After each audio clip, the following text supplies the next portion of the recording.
வணக்கம் என் அன்பான நண்பர்களே, எல்லோரும் எப்படி இருக்கீங்க? எல்லோரும் நல்லா இருக்கீங்கன்னு நினைக்கிறேன். நானும் நல்லா இருக்கேன் ஃப்ரெண்ட்ஸ். இன்றைக்கி நம்ம என்ன வீடியோ பார்க்க போகிறோன்னா, வேஸ்ட் பேப்பரில் வாட்டர் ஃப்ளோட்டிங் ஃப்ளாஸ் எப்படி பண்ணுறதுன்னு நான் உங்களுக்கு ஸ்டெப் பை ஸ்டெப்பாக சொல்லித்தரேன். ஃப்ரெண்ட்ஸ், ஃபஸ்ட்டு வேஸ்ட் பேப்பரில் 1 by 1 பென் யூஸ் பண்ணி ஃப்ளாஸ் ட்ரா பண்ணி எடுத்துக்கோங்க. ஃப்ரெண்ட்ஸ், நானும் உங்களுக்கு எப்படி 1 by 1 ஃப்ளாஸ் ட்ரா பண்ணுறதுன்னு வீடியோவில் காமிச்சிருக்கேன், பாருங்கள் ஃப்ரெண்ட்ஸ். மறக்காமல் நம்ம சேனலை சப்ஸ்கிரைப் பண்ணுங்கள், லைக் பண்ணுங்கள், ஷேர் பண்ணுங்கள். அதுக்கப்புறம் பாருங்கள் ஃப்ரெண்ட்ஸ், 1 by 1 ஃப்ளாஸ் நம்ம ட்ரா பண்ணி வச்சுருப்போம்ல, அதை சிசர் யூஸ் பண்ணி 1 by 1 கட் பண்ணி எடுத்துக்கோங்க. ஃப்ரெண்ட்ஸ், சிசர் யூஸ் பண்ணும்போது பார்த்து யூஸ் பண்ணுங்கள்.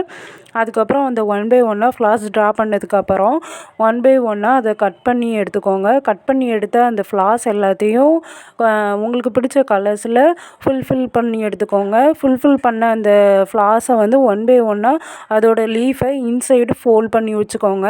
அதுக்கப்புறம் ஒரு ட்ரேயில் 1 cup ஆஃப் வாட்டரை போர் பண்ணிட்டு 1 by 1 அந்த ஃப்ளாஸ் போட்டிங்கன்னா நம்ம அழகான water floating flaws. Thank you for வாட்சிங்.